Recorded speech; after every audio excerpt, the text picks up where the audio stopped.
What if I told you that the marshmallow spread now in school cafeteria lunches across the country was invented by a Somerville man who sold it door to door until a World War I sugar shortage forced him out of business?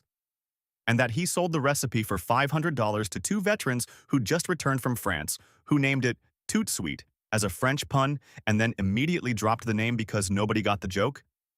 That the recipe for the peanut butter and marshmallow sandwich, what would eventually become the Fluffernutter, was first published in 1918 by the great-great-great-granddaughter of Paul Revere himself. That a Maine state legislator proposed a bill to outlaw tomato-based Manhattan clam chowder entirely, calling it a monstrosity, and that the bill was written, at least partly, as a genuine legislative statement? New England. Where the food is older than the country, the chowder debate is still running, and Paul Revere's descendants kept inventing things.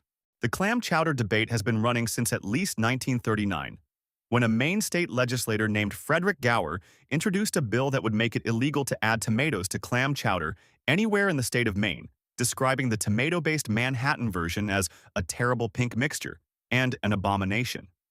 The bill failed. The argument did not.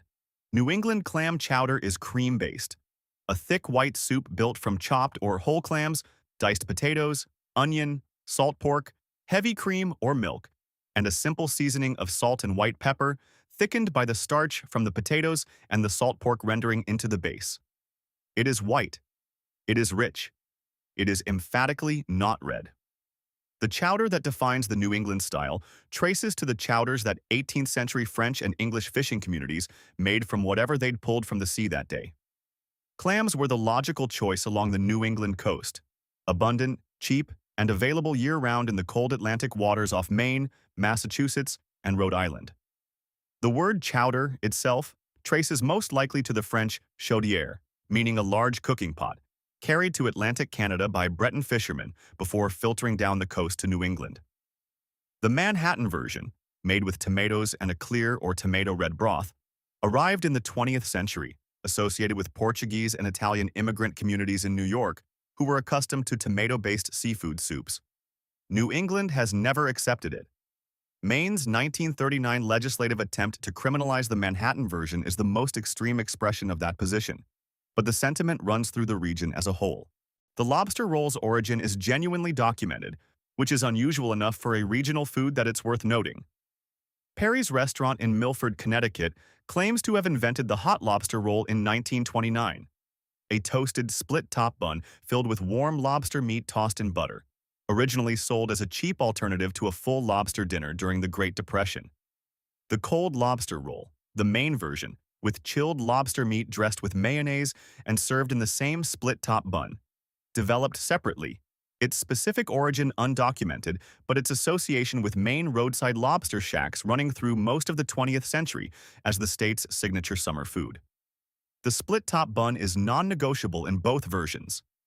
The New England split-top hot dog roll, toasted on its flat sides rather than its curved top, producing a specific golden crust on the exterior, exists primarily because it holds a generous amount of lobster filling without collapsing sideways the way a conventional curved top bun would.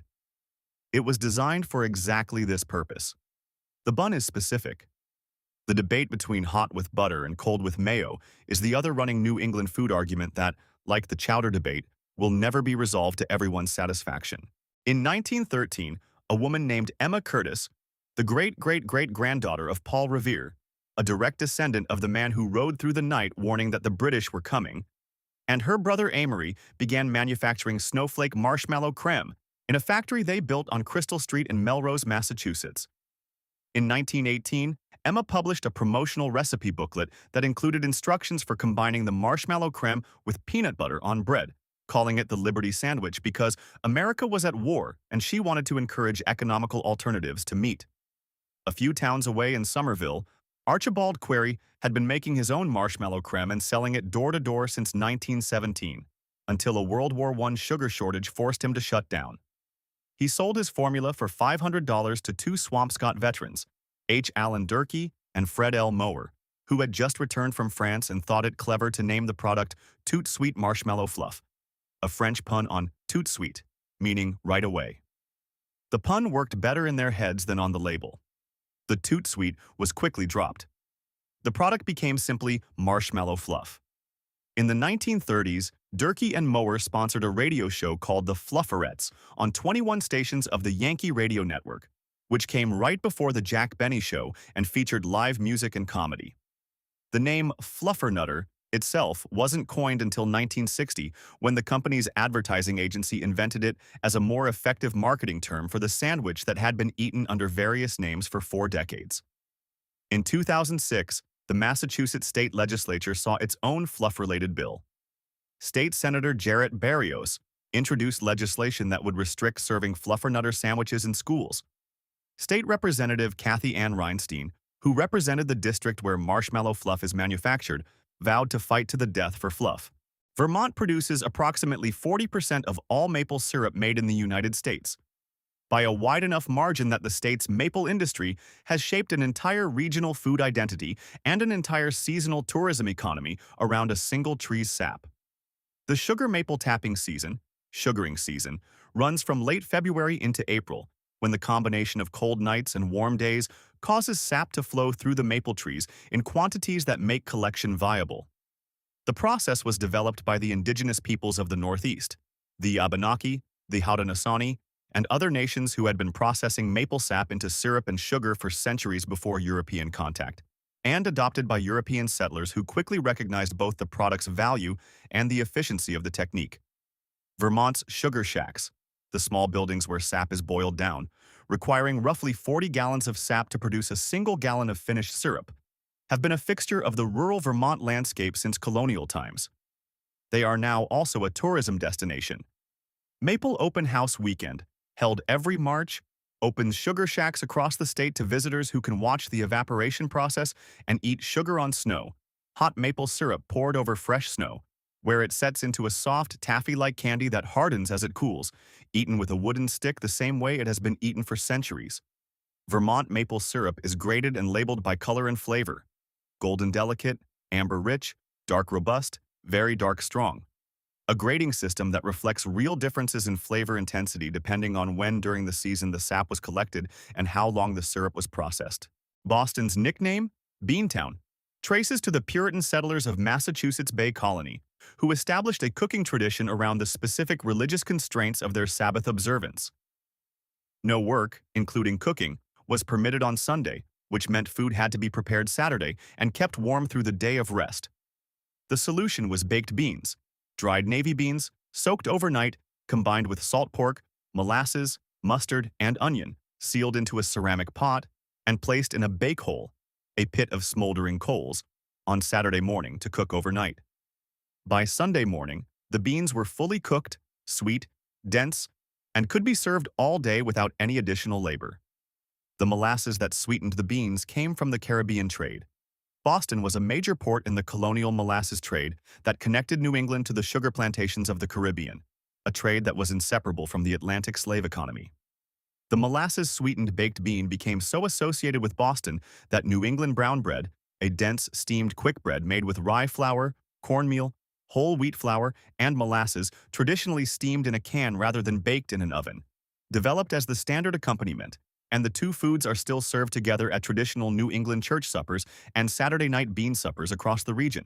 The Johnny cake, a flat, pan-fried cornmeal cake, is claimed as a signature food by Rhode Island with a specific intensity that the other New England states don't match. And Rhode Island's Johnny cake debate is an internal one about which community makes the definitive version. Johnny cakes trace to the indigenous peoples of the Northeast, who had been grinding dried corn into meal and cooking it on flat stones before European contact. The English settlers who encountered the technique adapted it to their own cooking methods, and the Johnny cake became a staple of New England farm cooking that required nothing more sophisticated than cornmeal, salt, and water. The same practicality that built Boston baked beans and New England clam chowder. Rhode Island's specific Johnny cake tradition divides along a regional line. The South County version is thin and crispy, spread in a thin layer, and fried until the edges are deeply golden. The Newport County version is thick, soft, and more like a pancake. The two camps have been arguing about which is correct for generations. Every fall, from late September through October, the apple orchards of New England, concentrated particularly in New Hampshire's Lakes region, Vermont's Champlain Valley, and central Massachusetts, produce their harvest, And alongside the pressing of cider and the picking of apples, they produce the food most associated with New England autumn, the apple cider donut. An apple cider donut is a cake-style donut made with apple cider reduced to a concentrated syrup and folded into the batter, producing a donut with a specific tartness and apple flavor that ordinary donuts don't have. Rolled in cinnamon sugar immediately after frying while the exterior is still slightly oily and warm.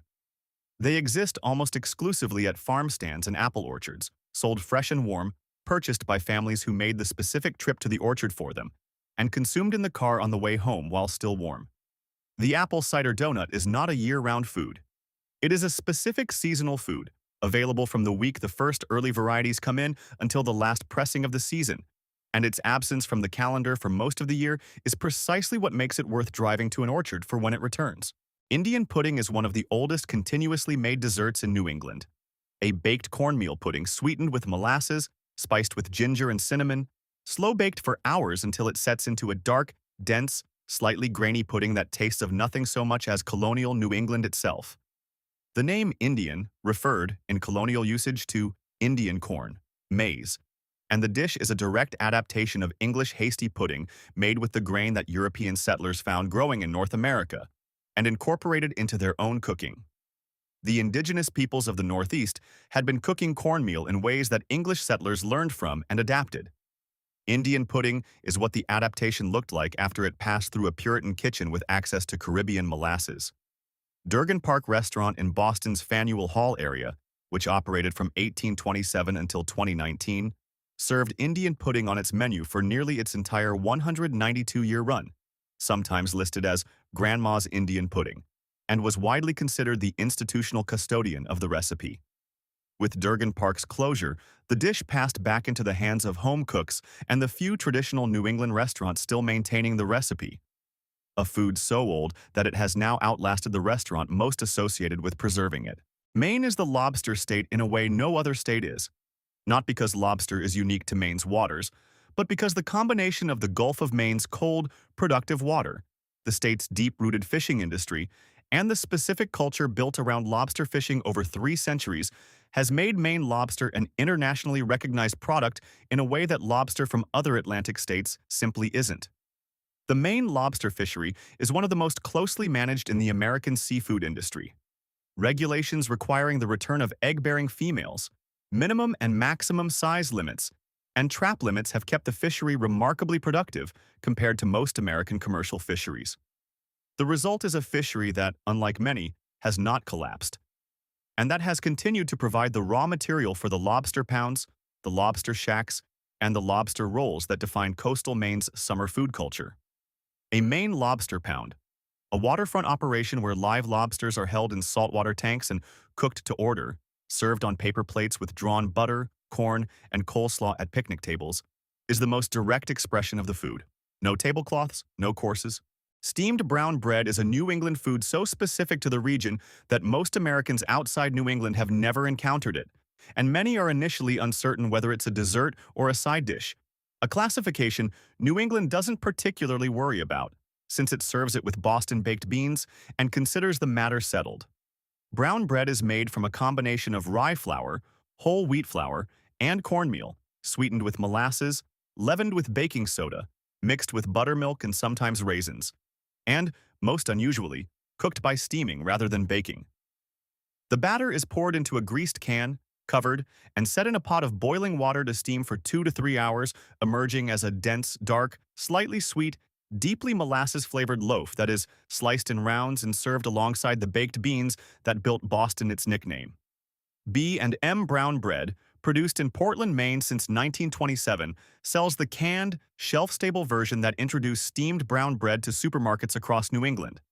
A product so specifically regional that B&M's distribution remains concentrated overwhelmingly in the 6 New England states, where Saturday night baked beans and brown bread has been a meal template since the Puritans first established it as a Sabbath-compatible cooking solution.